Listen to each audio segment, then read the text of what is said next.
estar aquí con ustedes.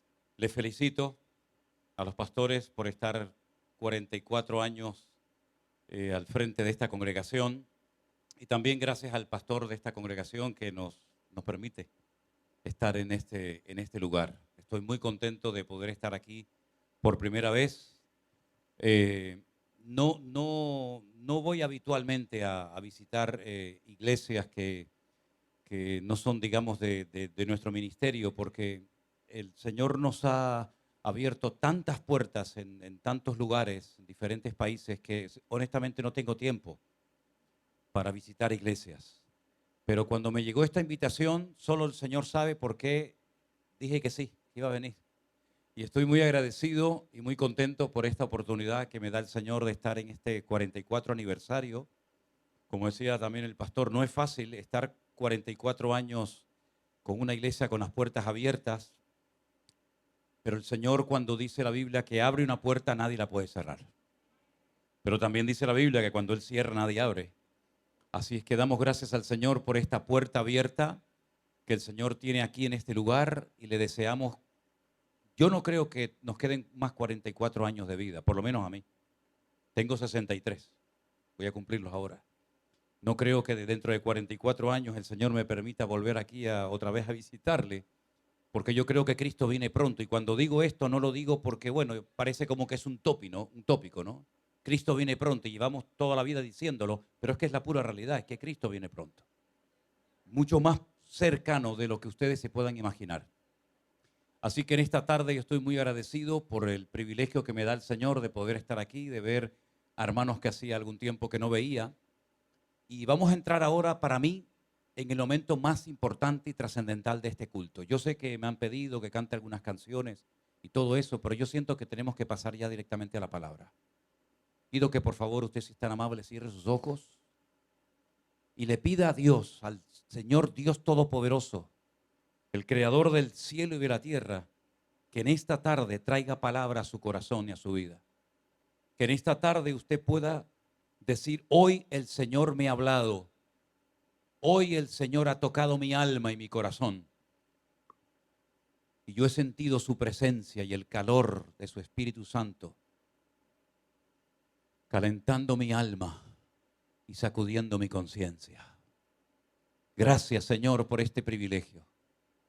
Gracias por esta oportunidad que nos das de presentar tu hermosa y poderosa palabra que nos ha transformado la vida y nos ha, Señor, puesto sobre la roca que eres tú, Señor Jesús. Señor, te pedimos que en esta tarde nuestros corazones estén abiertos y nuestros oídos atentos para que oiga la iglesia lo que el Espíritu tiene que comunicarle y podamos interiorizar estas verdades bíblicas eternas y nuestra vida sea una vida bendecida y fructífera. Y queremos, Señor, estar atentos a tu voz en este día, Padre. En el nombre de tu amado Hijo Jesús lo pedimos todo. La iglesia dice amén y amén. Gloria a Dios. Estaba el Señor un día en el desierto. Las multitudes habían estado todo el día con Él, escuchando sus mensajes, viendo sus proezas y maravillas. Y la palabra del Señor nos dice que sus discípulos comenzaron a ponerse un tanto nerviosos, porque comenzaba a declinar el día.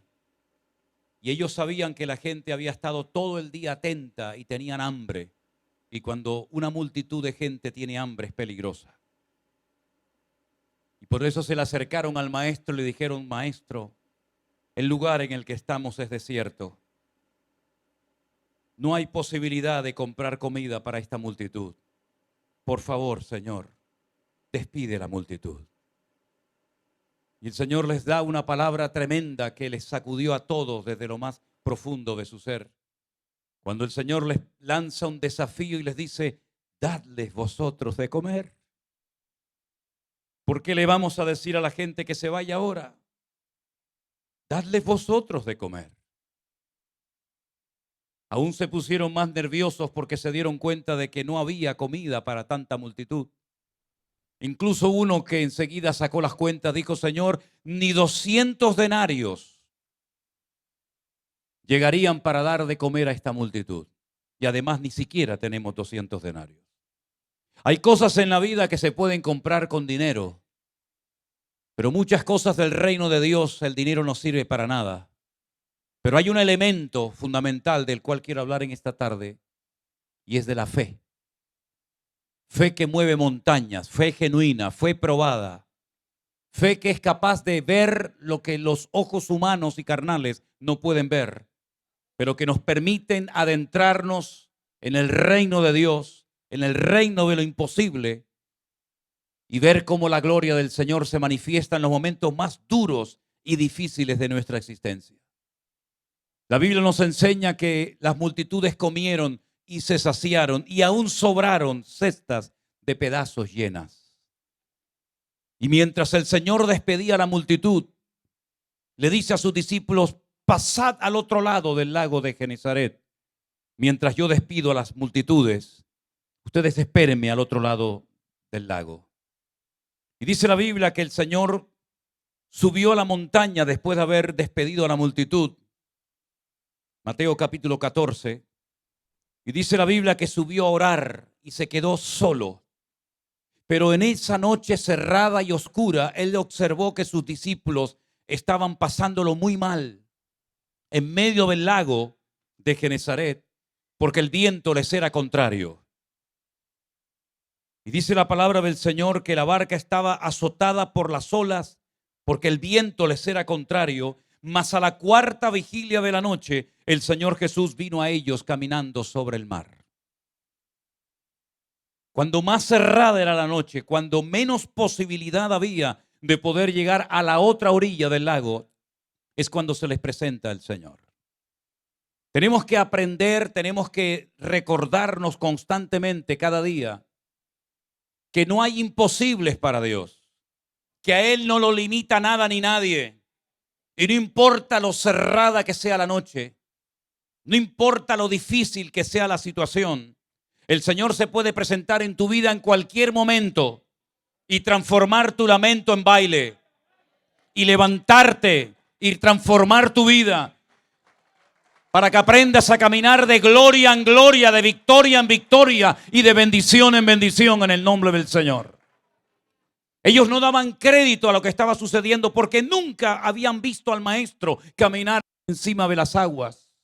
Lo habían visto resucitar muertos. Lo habían visto limpiar vidas de leprosos inmundos. Lo habían visto levantar paralíticos. Lo habían visto hacer maravillas, pero nunca habían visto esa escena de verlo caminar por encima de las aguas. Humanamente hablando, ya sabemos que un hombre no puede caminar por encima de cualquier líquido, sea agua o sea cualquier otro elemento. Pero ellos automáticamente se dieron cuenta de que el Maestro dominaba la creación y no la creación dominaba al Maestro. Ellos se dieron cuenta de que para el Señor le es igual caminar por una roca, por una piedra o por encima del agua. Pero algunos se asustaron, dice la Biblia, tuvieron miedo y entonces se turbaron y dijeron: estamos viendo un fantasma. Esto no es normal. Esto nos está rompiendo todos los esquemas. La lógica no funciona. Pero entonces cuando ellos están haciendo cábalas y pensando qué está pasando, ¿será el Maestro? ¿No será el Maestro? ¿Qué está ocurriendo? El Señor les dice: tened ánimo, yo soy, no temáis. ¿Cuántos dicen amén? Tened ánimo, no pierdan el ánimo en la tormenta. No pierdan la confianza en la tormenta. Tened ánimo, no le deis lugar al miedo, porque el miedo paraliza, el miedo transforma, el miedo impide que una persona vea la gloria de Dios en su vida. Dice la Biblia que la primera sensación que Adán sintió cuando desobedece al Señor es miedo. Oí tu voz y tuve miedo y me escondí entre los árboles del huerto. Y ahora el Señor sabe que el miedo se ha apoderado de los corazones de sus discípulos. Y les dice: tened ánimo, yo soy, no temáis. Entonces Pedro se atreve a decir algo que nunca nadie se había atrevido a pedirle al Señor, a nuestro Creador. Ni Abraham, ni Moisés, ningún patriarca, ningún profeta, ningún juez del Antiguo Testamento jamás se atrevió a pedirle a Dios: Señor, enséñame a caminar por encima de las aguas. Pero Pedro sí le pidió esa noche al Señor: si eres tú, manda que yo vaya a ti sobre las aguas.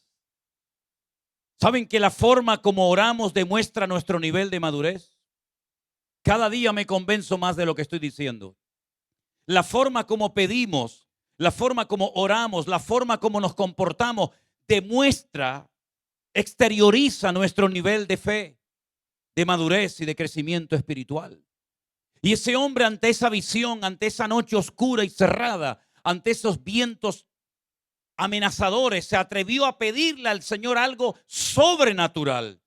Hermanos, no tengamos temor de pedirle cosas grandes al Señor. No seamos mezquinos y pobres en nuestra oración. Tenemos el Dios todopoderoso, el que creó el cielo y la tierra. No tenga miedo de clamar a su Dios, porque Él dice: clama a mí y yo te responderé y te enseñaré cosas grandes y ocultas que tú no conoces. Y la promesa del Señor es que Él tiene preparadas para las personas que le aman en esta época. Cosas que nadie ha visto, cosas que nadie ha experimentado. Dios las tiene preparadas para hombres y mujeres que le aman y se atreven a creerle a Él. Si tú eres, manda que yo vaya y camine sobre las aguas. Y el Señor le dijo: ven, ven. Y dice que salió de la barca y comenzó a andar con Jesús. Qué interesante. Cuando hagas algo, hazlo con Jesús. No lo hagas solo, porque te puedes hundir. Pero si está Jesús en esa tempestad, no tienes que tener ningún temor. Porque aunque sea que vengas a mi vida con vara o con cayado, esa vara y ese cayado me infunden aliento. Y si tú permites que camine por las aguas, yo sé que tú estás a mi lado. Y si tú permites que yo vaya a una cárcel, tú estarás a mi lado. Y si tú permites que vaya a un hospital, tú estarás siempre a mi lado. Porque la promesa de nuestro Dios es: yo estaré contigo todos los días hasta el fin del mundo. Comenzó a caminar, dice la Biblia, pero, al ver el fuerte viento, tuvo miedo. Otra vez el miedo se apoderó de él. Comenzó a hundirse, pero dio voces diciendo: Señor, sálvame. Si alguien se está hundiendo en esta noche, en esta reunión, espiritualmente hablando, clama al Señor con todo tu corazón y el Señor te sacará de tu desesperación y cambiará tu lamento en baile. No hay nada peor que estar hundiéndose en la vida y no clamar al Dios vivo y verdadero. He visto gente en una desesperación tremenda por la enfermedad que están atravesando, y cuando le dice: clamemos juntos al Señor, pidámosle al Señor un milagro en tu vida, y dice: no, en otra ocasión. Y cuando llegas a visitarlo en otro momento, resulta que ya ha fallecido y ya es demasiado tarde. Mientras tengas vida, clama al Señor y el Señor responderá tu clamor de fe y te sorprenderá gratamente. La Biblia dice que él clamó y el Señor, extendiendo su mano, asió de él y le dijo: hombre de poca fe, ¿por qué dudaste? Cuando ellos subieron en la barca, el viento se calmó. Entonces los que estaban en la barca vinieron y le adoraron diciendo: verdaderamente este es el Hijo de Dios. ¿Cuántos dicen amén? Me llama la atención que después de haber caminado, no sabemos cuánto tiempo ni cuántos pasos dio, el Señor, cuando ve que Pedro se hunde y vuelve otra vez a caminar por las aguas para dirigirse a la barca, le dice algo que le tuvo que impactar tremendamente. Y le dijo: ¿por qué dudaste, hombre de poca fe? ¿Se puede considerar a un hombre de poca fe después de haber caminado y dar unos pasitos por encima del agua? Algunos tienen la mala costumbre de pensar que el Señor llevó en brazos a Pedro a la barca, pero no fue así. Pedro volvió a levantarse y volvió a caminar por encima de las aguas, y el Señor le amonesta, le exhorta diciéndole: hombre de poca fe, ¿por qué dudaste? Mi pregunta para todos ustedes en esta noche es: ¿cómo está tu nivel de fe, mi querido hermano? ¿Sabes que los coches tienen, pastor, me enteré que es mecánico? ¿Qué voy yo a hablar aquí de mecánica? Pero por lo menos lo que voy a decir, creo que no voy a meter la pata. Todos los coches tienen como, ¿cómo lo llaman? Una varillita, ¿no? ¿Cómo lo llaman? Una varilla, ¿no? ¿Perdón? Un medidor, eso es. Usted lo saca, hay que limpiarlo primero, lo vuelve a meter, lo saca y allí hay una rayita que le marca el mínimo y el máximo. Y usted puede comprobar inmediatamente si a su coche le hace falta aceite o no. Porque si no le pone el aceite que necesita, va a fundir el motor y lo va a dejar tirado. Oye, ¿cómo me gustaría que se inventara algún día una varillita en la iglesia? Que al entrar la gente por la iglesia le dijéramos, hermana, abra la boca, jaque la lengua, déjeme poner la varillita y decir, uy, hermana, usted está fatal. Usted está bajo mínimo, hermano. Vaya y échese un poco de aceite. Sería tremendo, ¿verdad? Que hubiera un medidor para saber cuánto nivel de fe tenemos. Pero saben que el Señor sabe la calidad de nuestra fe y el nivel de nuestra fe. Le dijo a Pedro, hombre de poca fe, tiene fe, pero es poca. Si usted quiere emprender un largo viaje, tiene que comprobar si la gasolina que lleva en su depósito es suficiente para poder llegar al destino. Porque puede ser que salga, pero no llegue y se quede por el camino. Depende de a dónde quiera usted llegar ministerialmente. Depende de a dónde quiera usted llegar como creyente. Tendrá que probarse a sí mismo y preguntarse a la vez, ¿cuánta capacidad tengo yo para poder abarcar ese desafío que Dios pone delante de mí? Hombre de poca fe tienes, pero no es la suficiente para poder ser un fiel discípulo mío. Pero fíjense qué interesante que en el mismo Evangelio de Mateo, en el capítulo 15 también, a partir del verso 21, se nos relata una historia ahora de una mujer, y fíjense lo que dice la Escritura. Saliendo Jesús de allí, se fue a la región de Tiro y de Sidón, eso es bien al norte de Israel. Y allí había una mujer cananea que había salido de aquella región y clamaba diciendo, Señor, Hijo de David, ten misericordia de mí. Mi hija está gravemente atormentada por un demonio. Ella era cananea, no era judía. No sabemos quién le había hablado del poder sobrenatural del maestro. Pero ella sabía perfectamente que sus ídolos, sus dioses, no eran capaces de liberar a su hija de las garras del demonio. Y la gente piensa que clamando a sus dioses de madera, de piedra, de oro, de plata, van a recibir respuesta y no van a recibir ninguna. Porque la Biblia dice que los ídolos de las naciones tienen ojos pero no ven. Tienen boca y no hablan. Tienen oídos y no oyen. Tienen pies y no caminan. Usted puede clamar a la Virgen, al santo que usted quiera, pero ni le va a ver ni le va a ayudar en nada porque son objetos inanimados que no tienen vida y hay que llevarlos de un lugar a otro. No sé aquí en Estados Unidos, pero en España, a los santos y a las vírgenes, de vez en cuando los sacan de paseo. Hay que sacarlos a que cojan un poco de aire, porque son incapaces de salir de un lugar a otro. Tuvimos recientemente un volcán tremendo en una de las 7 islas Canarias. Es un pequeño archipiélago de 7 islas y una de ellas se llama la isla de La Palma, en singular, La Palma. Y explotó un volcán que hacía 50 años que estaba dormido. Comenzó a correr la lava de la mitad de la isla dirigiéndose hacia poblaciones. Destruyó colegios, carreteras, fincas. Hizo un desastre el volcán. Y se dirigía la lava en dirección a una iglesia. Y fue tremendo las imágenes que vimos en televisión en aquellos días cuando la gente del pueblo salía corriendo a las iglesias, cogían los santos, las vírgenes y los sacaban porque si no el volcán los iba a destruir. Y yo decía para mí, oye, ahora estos santos tienen una oportunidad maravillosa para demostrar lo poderoso que son. Ellos mismos saldrán corriendo, pararán la lava.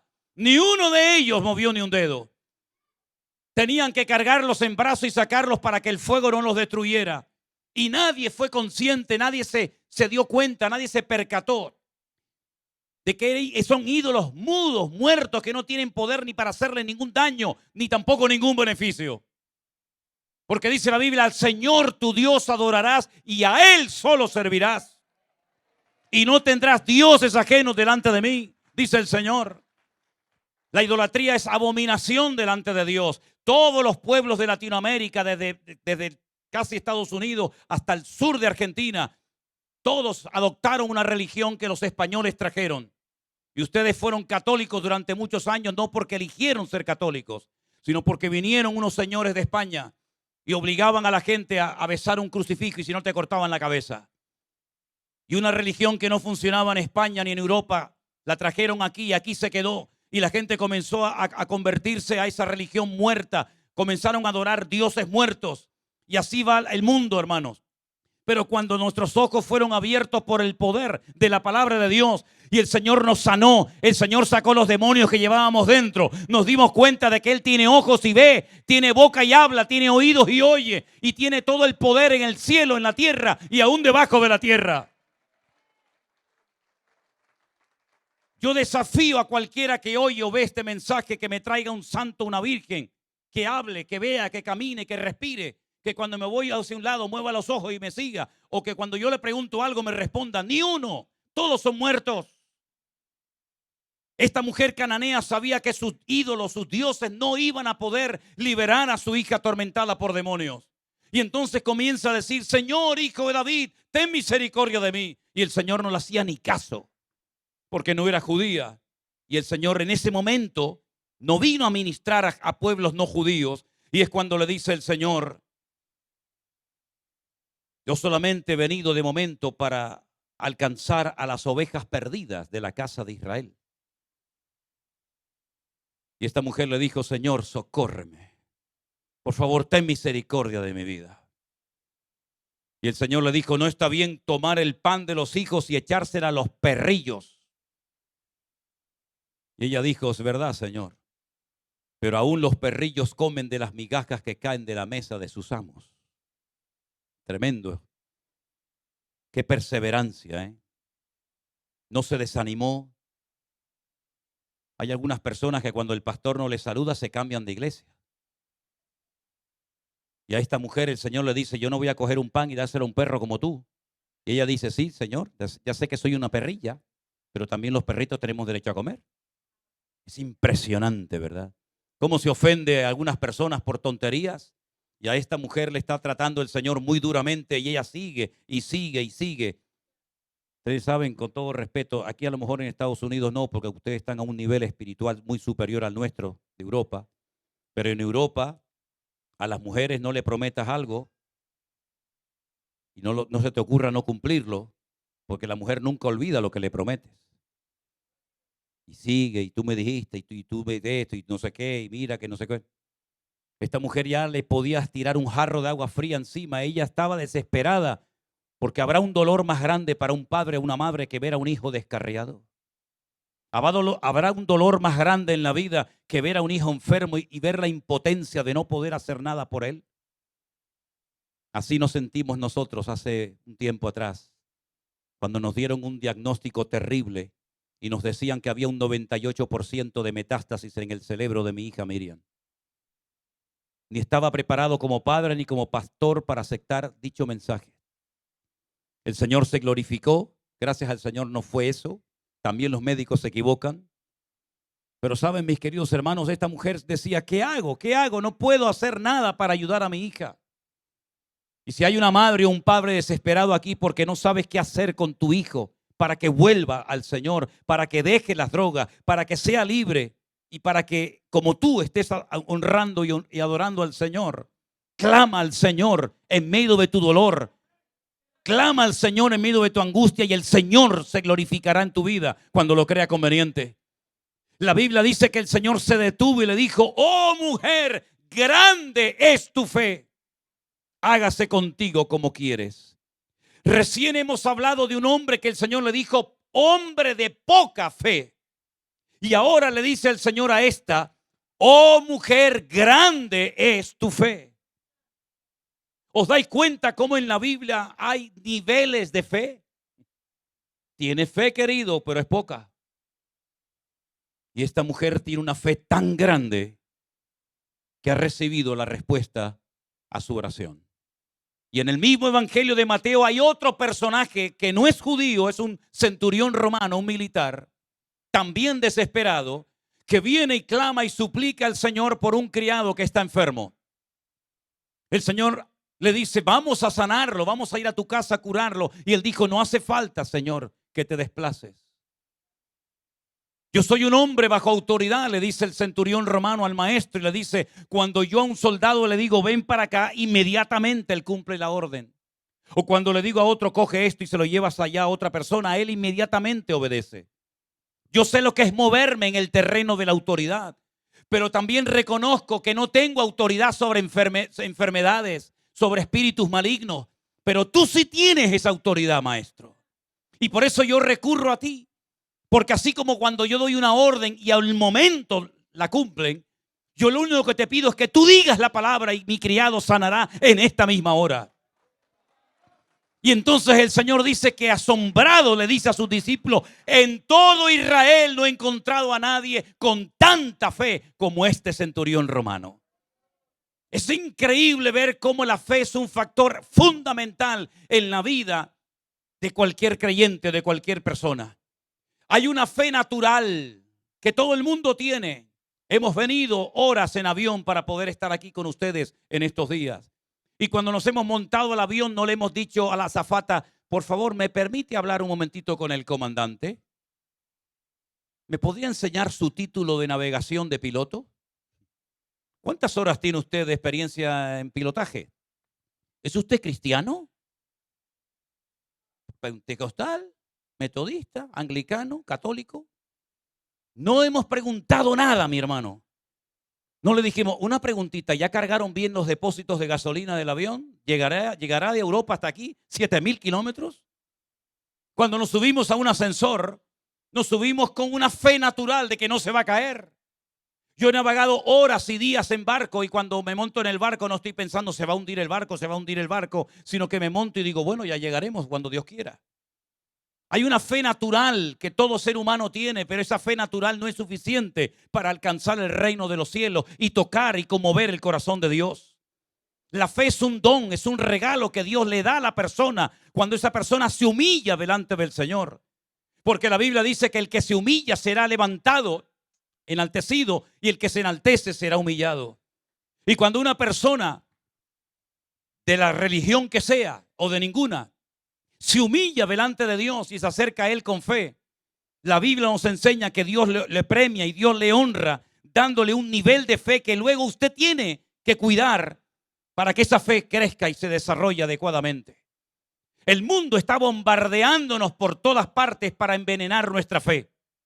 En los colegios, en las universidades, en las redes sociales, en la televisión, en la prensa, en todas partes están tratando de contaminar la fe de los creyentes, de arrancar la fe de nuestros corazones. Pero si usted quiere hacerle un favor a su fe y quiere tener una fe fuerte, una fe madura, una fe bíblica, una fe verdadera, una fe que obtenga victorias y respuestas de parte del Señor, el mejor alimento es alimentarla con la palabra de Dios, porque la fe viene por oír y por oír la palabra de Dios. Y por eso, queridos hermanos, yo siempre le digo a la gente, lean la palabra, escudriñen las escrituras, déjense de perder el tiempo en tonterías, en juguetes innecesarios, perdiendo tiempo, energía y la vida, y métanse en la palabra de Dios, porque cuando usted se mete en la palabra, usted conoce a Dios, y cuando conoce a Dios se enamora de Él y le transforma la vida. Y usted va a poder vivir tranquilo y en paz y seguro, porque dice la palabra que en paz me acostaré y asimismo dormiré, porque solo tú, Señor, me haces vivir confiado. ¿Cuántos dicen amén? Fuerte ese aplauso a nuestro Dios. Y a su nombre. Y a su nombre. Gloria a ti, mi Dios. Aleluya. Hay muy pocos capítulos en la Biblia, digamos, que sean monográficos, es decir, que toquen en profundidad un solo tema. Hay capítulos que usted empieza a leerlo y se da cuenta que habla de una cosa, de otra. Pero hay pocos capítulos en la Biblia monográficos que tocan un solo tema. Por ejemplo, 1 Corintios capítulo 13 es un capítulo monográfico que nos habla del amor. El amor que todo lo puede, el amor que todo lo soporta, el amor que no se irrita, el amor que no guarda rencor, el amor que no se goza en la injusticia, que no busca lo suyo, efectivamente. Tenemos, por ejemplo, el capítulo 12 de la carta de Pablo a los Romanos, interesantísimo, por cierto. Da una pincelada acerca de 9 dones que no mencionan los corintios y habla de los deberes de los cristianos, de las obligaciones de cumplimiento. Pero hay un capítulo extraordinario que es el capítulo 11 de Hebreos, que es el capítulo de la fe. Y empieza dándonos una definición interesantísima. Dice, la fe es la certeza de lo que se espera, la convicción de lo que no se ve. La fe no necesita tocar, ni sentir, ni ver. Simplemente fiarse de Dios. Me da igual lo que diga el científico, el médico, el psicólogo, el psiquiatra. Yo sé en quién he creído. Y no necesito sentir, no necesito emocionarme, ni siquiera entender. Simplemente fiarme de mi Dios. Saber que si me tiro al vacío por orden divina, Él cuidará de mi vida. Saber que si Él me dice, sal de la barca, aunque nadie lo ha hecho nunca, yo sé que Él no permitirá que yo me hunda. Saber que si me dice que lo deje todo y le siga fielmente hasta la muerte, Él cubrirá y protegerá mi vida y suplirá todas mis necesidades conforme a sus riquezas en gloria. Saber que si me pide que sacrifique a mi hijo sobre un altar, Él hará un milagro en el último momento para demostrarme que Él honra a los que le honran y Él bendice a los creyentes obedientes que se fían de las palabras y de los mandatos divinos. La fe es un elemento indispensable en la vida de una iglesia. La fe es un elemento indispensable en la vida de cualquier hombre y mujer que quiere agradar y honrar al Señor. Es interesante notar cómo se transmitía en aquellos tiempos bíblicos la fe a las personas. Porque hoy en día tenemos toda la escritura, los 66 libros de la Biblia, escritos por más de 40 personas diferentes. Y tenemos mucha información. Pero ¿cómo se transmitía la fe en un hogar hace 2000 años? Bueno, es interesante notar que la misma palabra fe en hebreo es emuná. Está entroncada con la palabra em, que significa madre en hebreo. Es decir, que cuando usted lee la palabra emuná en hebreo, usted está viendo la palabra mamá al principio, em. Las dos primeras letras es mamá. Fíjese cómo trabajaba el matrimonio. El papá era el responsable de transmitirle el conocimiento bíblico a sus hijos. Los niños aprendían a leer y a escribir antes de ir a la escuela porque papá les enseñaba con la palabra de Dios en la mano los primeros textos, los primeros capítulos, las historias bíblicas de Josué, de Moisés, de Enoc, etcétera, etcétera. Y el padre era el responsable de enseñarle a orar y a conocer la palabra de Dios a sus hijos. Pero el matrimonio funcionaba, trabajaba en equipo y la mamá era la que le transmitía la fe a los hijos. Con su ejemplo, como mujer virtuosa, Proverbios 31, con su apoyo de cada día, etcétera, etcétera. De ahí que Pablo diga a Timoteo, querido hijo mío en la fe que tienes la tuvo primeramente tu abuela Loida y después se la traspasó a tu madre Eunice. Y estoy seguro que ella también te la traspasó a ti. Es interesante notar cómo siempre tenemos que tener un punto de referencia en la vida, por lo menos para arrancar los primeros pasos, inspirarnos y tener un punto de referencia, un botón de muestra para decir, me gustaría ser como esa mujer o como ese hombre. Espero que ya seamos conscientes que a estas alturas de nuestra vida hay mucha gente que nos está mirando. Y eso conlleva mucha responsabilidad. Cómo hablamos, cómo oramos, cómo compartimos, cuáles son nuestras prioridades en la vida, qué es lo que nos alegra el corazón, a qué dedicamos nuestro tiempo, nuestros recursos, nuestros dones, nuestros talentos, etcétera, etcétera. El capítulo 11 de Hebreos es extraordinario porque todos los hombres y mujeres que aparecen aquí, todos pasaron a la historia por actos de fe. A algunos la fe les sirvió para vencer a los enemigos. A otros la fe les sirvió para dejar tierra y parentela. A otros la fe les sirvió para parir a pesar de que eran ancianas, como por ejemplo el caso de Sara, la matriarca. A otros les sirvió para ofrecer buenos sacrificios delante de Dios, como el caso de Abel. A otros les sirvió para involucrar a toda la familia durante 120 años para construir un arca. Pero todos y cada uno de los hombres y mujeres que aquí se mencionan pasaron a la historia como personas, como hombres y mujeres de fe, por lo que hicieron. No por lo que sintieron, sino por lo que hicieron, porque la vida del creyente no consiste en palabras, en emociones, en sentimientos, en planes, en proyectos, pero que nunca materializas. La fe es la herramienta indispensable para poner en práctica los planes, los sueños que Dios pone en tu corazón. Procura que sean sueños y planes divinos y no tus planes personales. Procura que te muevas en la agenda de Dios y no en tu propia agenda. Y no te importe tanto lo que digan los demás de ti. Cuanto antes te quites ese yugo de encima, serás más libre y vivirás más tranquilo. Que digan lo que digan, lo importante no es agradar a la gente, lo importante es agradar a Dios. Es imposible agradar a todo el mundo, imposible totalmente. Les podría contar docenas de anécdotas de cosas que me han ocurrido en el ministerio. Recuerdo que un día fui invitado a predicar a una convención internacional en la ciudad de Málaga, en España. Y cuando voy a predicar con mi chaqueta y mi corbata, el pastor se me queda mirando y me dice, ¿no se le ocurrirá a usted predicar así hoy aquí? Digo, ¿cómo? Por favor, usted no puede predicar en esta iglesia con saco y corbata. Digo, bueno, yo me quito el saco, la corbata, el pantalón y lo que haga falta, no se preocupe. Me quité la corbata, hice así, se la regalé a uno, la chaqueta se la regalé a otro. Digo, ¿algo más me tengo que quitar, pastor? No, ahora está bien. Pero en cuantas iglesias en Argentina, cuando íbamos me decían, no se le ocurrirá a usted predicar sin corbata. Entonces yo digo, ¿en qué quedamos? ¿Me la quito o me la pongo? En una iglesia le preguntaron una vez al pastor después de predicar, ¿qué le pareció el español? ¿Qué le pareció el mensaje? Dice, está bien, pero esa barbita, mejor que se la quitara. Me quité la barba un día para predicar en otra iglesia de estos hermanos y me dijeron, pastor, ¿y por qué se quitó la barba si le quedaba tan bonita? Digo, me van a volver loco, ¿eh? Me van a volver loco. Entonces lo mejor es hacer las cosas decentemente y con orden delante del Señor.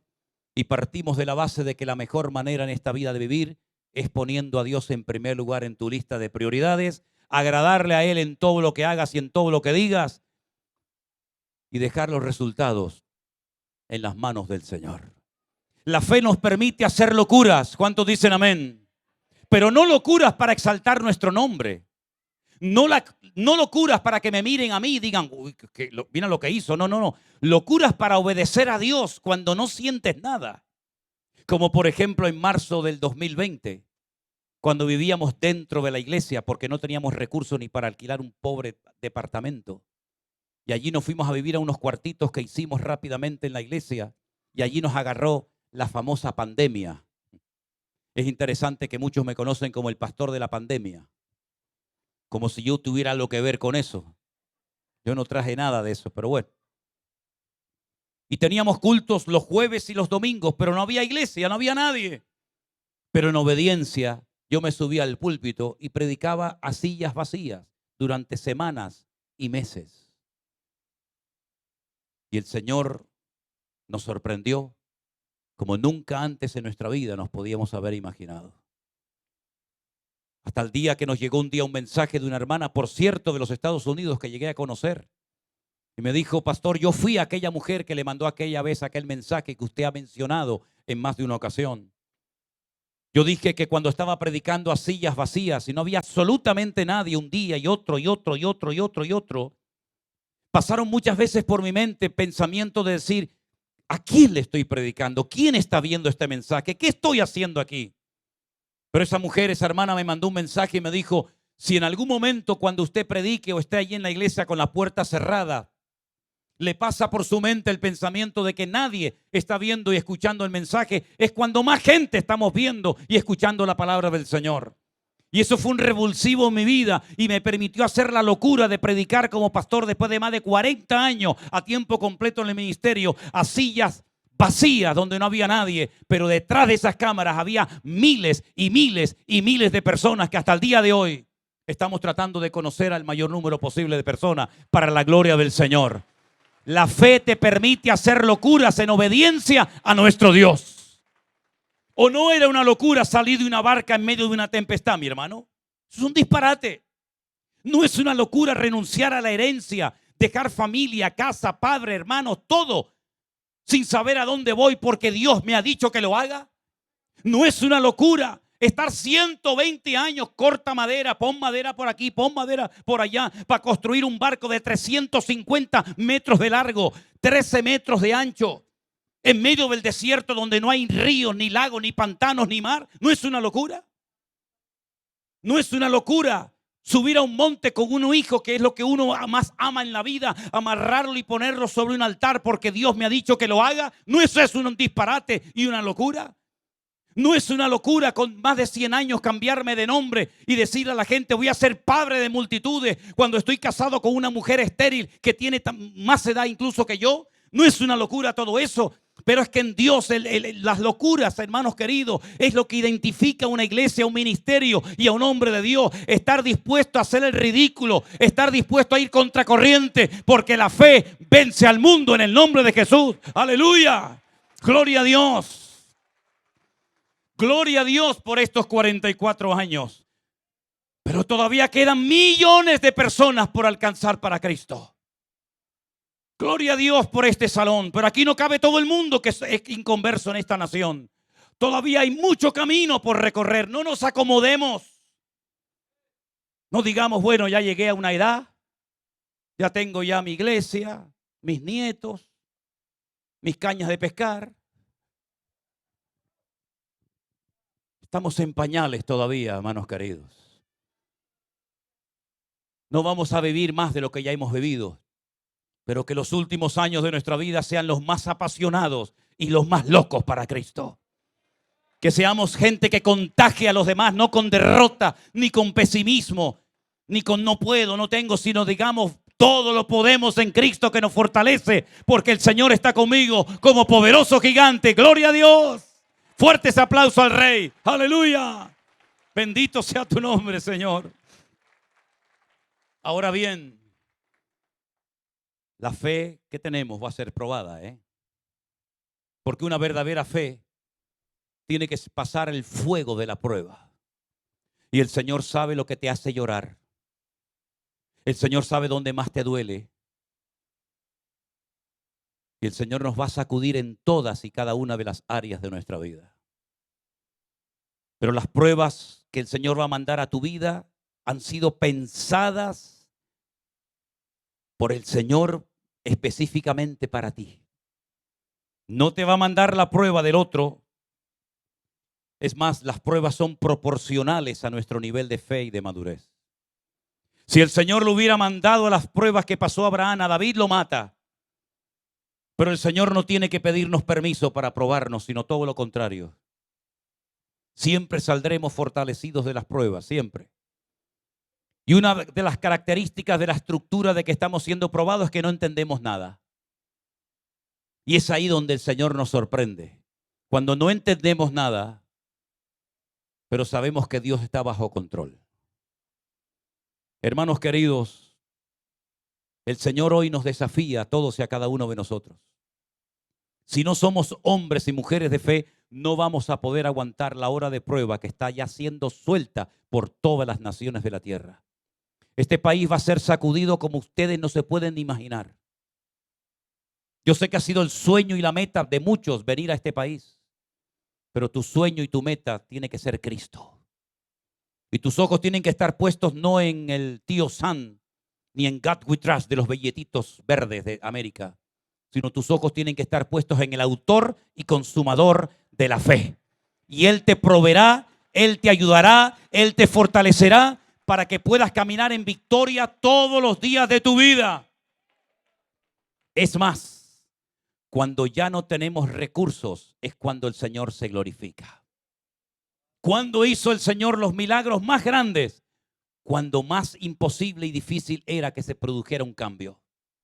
Cuando ya el pueblo de Israel estaba a punto de ser extinguido en Egipto, de asimilarse con la costumbre y la cultura de los egipcios, es cuando el Señor intervino y los sacó milagrosamente de la esclavitud. Cuando vino el Señor a sorprender a la multitud hambrienta en el desierto, cuando ya no daban más, cuando ya no había recursos, cuando ya no podían obtener ninguna ayuda por parte de nadie, ahí intervino el Señor. ¿Y qué fue lo que hizo? Bendijo lo poquito. Pero con la bendición de Dios lo poco llega, sobra y alcanza. Estamos viviendo tiempos muy difíciles, muy peligrosos.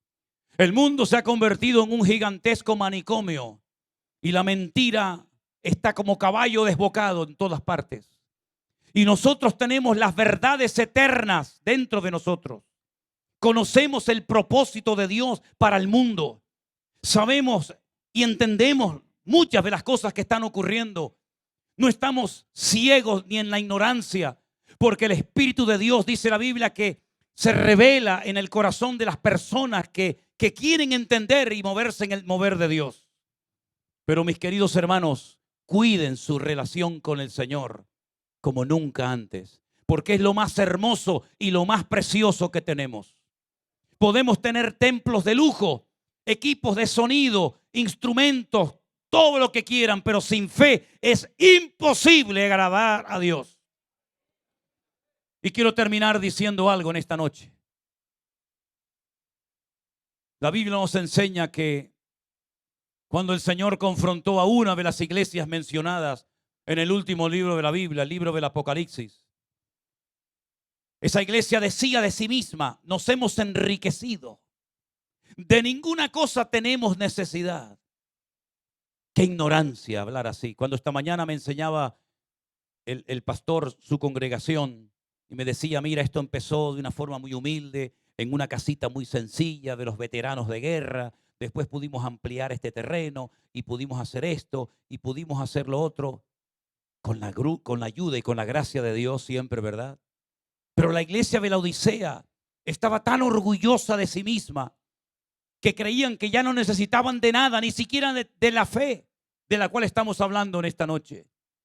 Y el Señor, cuando le habla, le dice: ciegos, pobres, desnudos, miserables, desventurados. En otras palabras, el concepto de la iglesia no coincidía con el concepto que el Señor tenía de dicha congregación. Hasta el punto, dice la Biblia, que le habían dado más importancia a tener que hacer. Le habían dado más importancia al patrimonio que a la búsqueda sincera de gloria y de presencia de Dios en los cultos. La Biblia dice que el Señor le dice a esa congregación: he aquí, estoy a la puerta y llamo. Estoy en la puerta, no estoy dentro del culto. No estoy presidiendo la reunión. No estoy en el equipo de alabanza. No estoy con los sugieres. No estoy en la escuela dominical. Estoy en la puerta llamando. Si alguno oye mi voz y abre la puerta, entraré a él, cenaré con él y él conmigo. ¿Cómo es posible que una iglesia entera, desde el pastor, pasando por todo el equipo de ministerio, no se hubieran percatado de que la gloria del Señor, la presencia del Señor ya no estaba en la iglesia? Nadie se dio cuenta. Nadie le dijo: pastor, ¿no nota que aquí falta algo? Nadie se dio cuenta, ningún anciano, ningún diácono, la esposa del pastor que se entera de todo. Cuando el pastor dice: la mujer del pastor ya fue y vino y ella ni se ha enterado. Nadie fue capaz de decirle: es que la gloria de la presencia del Señor ya no está. Todo es mecánico, todo es superficial, todo es religioso, todo es profesional. Ya dominamos la liturgia, el programa, ahora hacemos esto, ahora hacemos lo otro. Pero a Dios, ¿dónde lo metemos? Lo hemos perdido y nadie se ha dado cuenta, caramba. No estoy hablando de cosas del Antiguo Testamento como aquel que dice que se fue el Espíritu de Jehová de su vida y no se había dado cuenta de ello. Como por ejemplo Sansón o Saúl. No estoy hablando de cosas del Antiguo Testamento. Estoy hablando de una comunidad, de una iglesia cristiana que perdieron la gloria del Señor, la presencia del Señor, y no se habían percatado, no se habían dado cuenta. Hermanos queridos, vivimos en tiempos donde no podemos perder la presencia del Señor de nuestras vidas, de nuestras congregaciones, de nuestro ministerio, porque estamos perdidos. No podemos vivir en un altar que echa humo, pero que ya no está el fuego de Dios. No podemos vivir del trabajo de los misioneros. No podemos vivir del trabajo de otros. Tenemos que renovarnos cada día, ¿verdad? Para poder comprobar cuál es la santa, agradable y perfecta voluntad de Dios. Y para ello cada día hay que morir. Cada día hay que morir sobre el altar. Presentad vuestros cuerpos como sacrificio vivo, santo y agradable a Dios, que es vuestro culto racional. En otras palabras, es tiempo de renovación. Y no hablo de pintar la pared de la iglesia de otro color. No hablo de cambiar la moqueta, no hablo de una renovación interna, donde la fe, queridos hermanos, esté viva y sea una fe eficaz, una fe poderosa, y que podamos decirle al diablo: hasta aquí llegaste, amigo. Como el nombre de vuestra iglesia, Ebenezer, una piedra que sirvió de testigo a generaciones, a multitudes, diciendo: hasta aquí nos ayudó el Señor. Pues la evidencia de que Dios nos va a seguir prosperando, usando y bendiciendo, es que lo que Dios ha hecho lo volverá a hacer. Porque la Biblia dice que es lo que será, lo mismo que fue. Si hubo gloria, volverá más gloria. Si hubo milagros, volverán los milagros. Si hubo vida, volverá más vida en el nombre del Señor. Porque el Señor no cambia.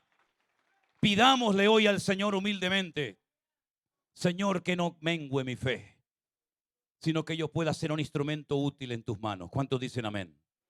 Cierre sus ojos un momentito, por favor, mi querido hermano. Cierra tus ojos ahí donde estás. Es la primera vez en mi vida que estoy en esta iglesia. No conozco a nadie, salvo a los pastores. Por eso, desde la más absoluta libertad, quiero preguntar en esta tarde aquí si hay alguna persona entre nosotros que has venido invitado por papá, mamá, un amigo, un miembro de la congregación. Tal vez tienes una religión que tú no escogiste, sino que te escogió ella a ti. Una religión que no te va a salvar, querido, porque ninguna religión puede cambiar tu ser, solamente la sangre de Jesús lo puede hacer. Si tú lo que has tenido toda tu vida es una religión, pero tú no has tenido nunca una relación, un encuentro personal con el Señor, hoy es tu día. Bendito sea Dios. Hoy es tu oportunidad. Entrégale su vida al Señor Jesús. Tal vez pueda haber alguien entre nosotros que se apartó, que se enfrió en su comunión con el Señor. Te has enredado en el mundo, pero hoy quieres volver como el hijo pródigo a la presencia del Señor. Hoy es tu día, mi hermano y amigo.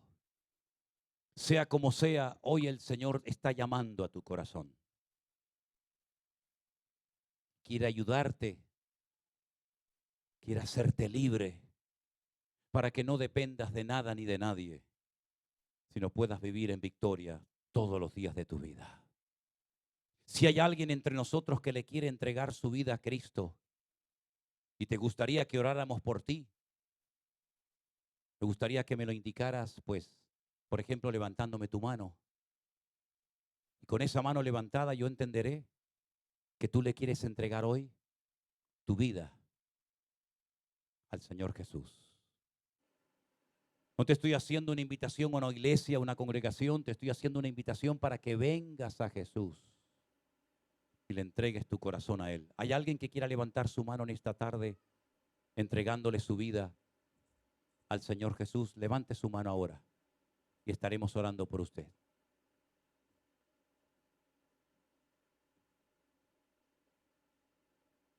Alguien entre nosotros que le quiera entregar su corazón a Jesús por primera vez en su vida. Aproveche esta oportunidad. Puede ser tal vez la última, no lo sé. Dios lo sabe. ¿Te atreves a levantar tu mano? Entendemos entonces que todos los que estamos aquí somos creyentes. Gloria a Dios. Precioso. Entonces me dirijo a ustedes, los creyentes. ¿Cuántos de los creyentes aquí presentes quieren ser fortalecidos en su fe, en su comunión y en su relación con el Señor, de tal manera que su fe no vaya menos, sino que vaya cada vez en aumento? Levante su mano. Dios les bendiga. Dios les bendiga, hermano. Muchos de ustedes. Gloria a Dios. Les invito a ponerse de pie. Cantamos una alabanza a nuestro Dios. Hay una antigua canción que dice: renuévame, Señor Jesús, pon en mí tu corazón. En re, si puede ser. Y quiero invitar a todos los hermanos aquí presentes. Vengan adelante, hermanos, por favor. Salga de su asiento. Venga adelante. Pase al frente. Y cante conmigo esta alabanza a mi Dios. Y dígale a Él: Renuévame, Señor Jesús. Ya no quiero ser igual. Pon en mí tu corazón. Aleluya. Gracias, Señor. Bendito sea tu nombre. Pasen, hermanos, pasen adelante. Amén. Renuévame, Señor Jesús.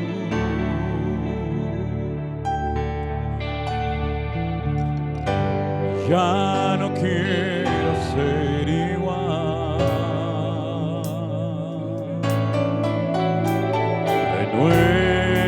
Renuévame, Señor Jesús. Déjalo conmigo. Aleluya, sí, Señor.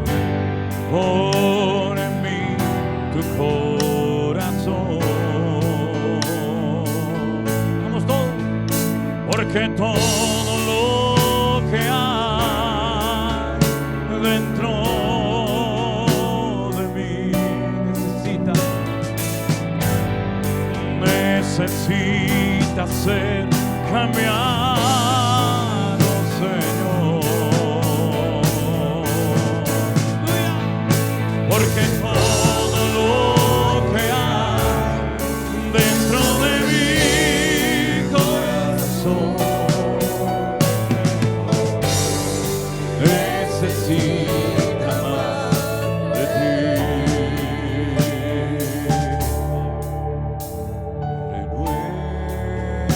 Renuévame. Dígaselo al Señor. Señor Jesús. Ya no quiero ser igual, Señor.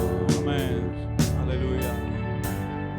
Ya no quiero ser igual. Renuévame, Señor Jesús. Aleluya. Pon en mí tu corazón. Porque todo lo que hay dentro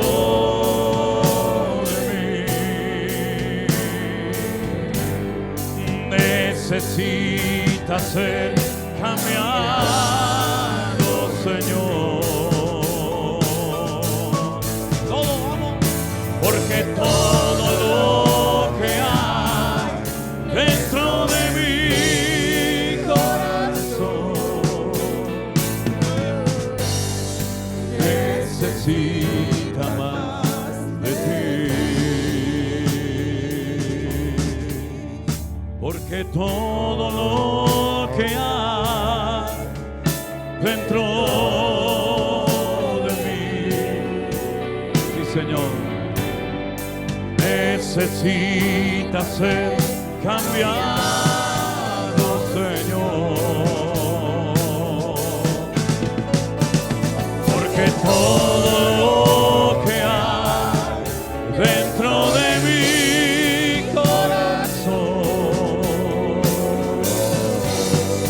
necesita más de ti. Aleluya. Gracias, Señor Jesús. Cierra tus ojos en esta noche, mi querido hermano y amigo. Y ahí donde estás, preséntale tu vida al Señor. Dile: Señor, yo quiero ser un instrumento útil en tus manos. Yo quiero que tú renueves mi vida cada día más y más. Yo no quiero estar estancado. Yo no quiero vivir una vida superficial, cómoda. Quiero vivir comprometido. Quiero vivir entregado, Señor, a tu servicio, a tu reino, a tu obra. Quita de mi vida todo lo que no te agrade, Señor. Si usted tiene que renunciar a una doble vida, a un pecado oculto, a algo que no agrada a Dios, dígale al Señor: limpia mi alma, Señor. Transforma mi corazón, Señor, para que yo pueda levantarme en esta noche, Señor, y al salir por esas puertas, Señor, poder vivir una vida cristiana victoriosa, poderosa, santa, alineada contigo, Señor. Ayúdanos, Señor, a todos y a cada uno de nosotros a agradarte, a poner en práctica tu palabra, avivar el fuego del don de Dios que está en nosotros y a usar la fe como un instrumento poderoso en las manos tuyas, Señor. Gracias, Padre Santo. Oro por mi hogar, oro por mis hijos, mi esposo, mi marido. Oro, Señor, por toda mi casa, para que la bendición y la cobertura de Dios siempre esté sobre mi vida. Gracias, Señor, por estos 44 años de victoria. Gracias por este avance, este crecimiento, este desarrollo de tu amada iglesia. Pero, Padre, pedimos que tú avives tu obra, que tú levantes obreros de fuego, que tú, Señor, avives tu iglesia, Padre Santo, y que tú la visites cada día, en cada reunión, en cada culto, que nos renovemos, que te busquemos en primer lugar a ti, Señor. Gracias, Padre Santo, porque sabemos que tal vez no han sido años fáciles, han sido años duros, difíciles, de prueba, pero hasta aquí tú nos has ayudado, aleluya. Y pedimos que tú bendigas al pastor, a su esposa, a su equipo, para que te amen y te honren cada día más y más y se gocen en el servicio a Dios. Gracias, Padre Santo, por tu palabra.